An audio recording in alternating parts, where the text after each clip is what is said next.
Hey everyone, Terrence here. Welcome back. Just a quick and short video, everyone. I came across this tool by Hive Moderation, and they're a company that creates what looks like AI-based tools to detect other AI-based tools. So yeah, we're fighting fire with fire, guys. And the neat thing is they have this new little Chrome extension over here, Hive AI Chrome extension, which you can just download and click on the web store. And what it does basically is that it gives you a little window that you can use to check if something is generated by AI. That is, an image was generated by AI, for example. And so I have it here installed, as you can see on the top right, in my Brave browser. Well, actually not Brave, but it'll work on Chrome as well. And yeah, so essentially all you need to do is just find any artwork. For example, my own artwork over here. Just right click it, and as you can see, it has this little prompt over here. Click Hive AI, and there we go. Not AI generated, as you can see, and it even has a breakdown of all the different sort of AI related stuff that it's going to, if it detects it's being generated by. For example, right over here we have very disgusting DeviantArt stream up stuff.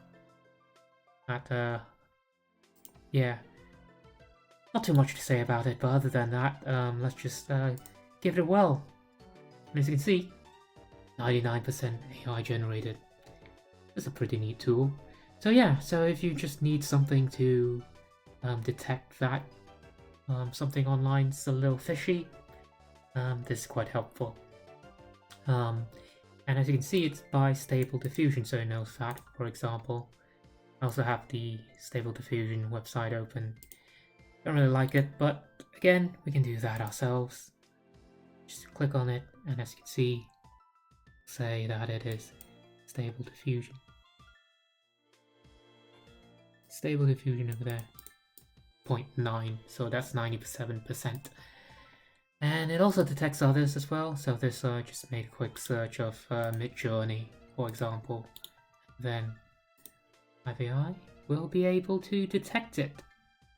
All the way down, and it should point to, there we go, Midjourney. Yeah, and that's basically the tool. It's quite useful. Obviously, it's not perfect. It might give you false positives, but for now, it seems pretty good.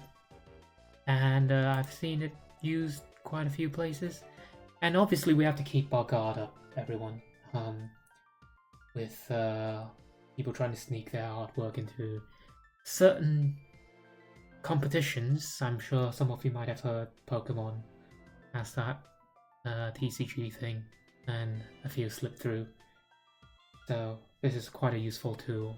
So if you have your own art site or whatever, and you don't want that sort of nonsense, or if you're just trying to find if someone's abusing stuff, it's a good tool to have. Anyway, that's the video. If you like the video, thanks for be sure to like, subscribe, and thanks for watching. Bye.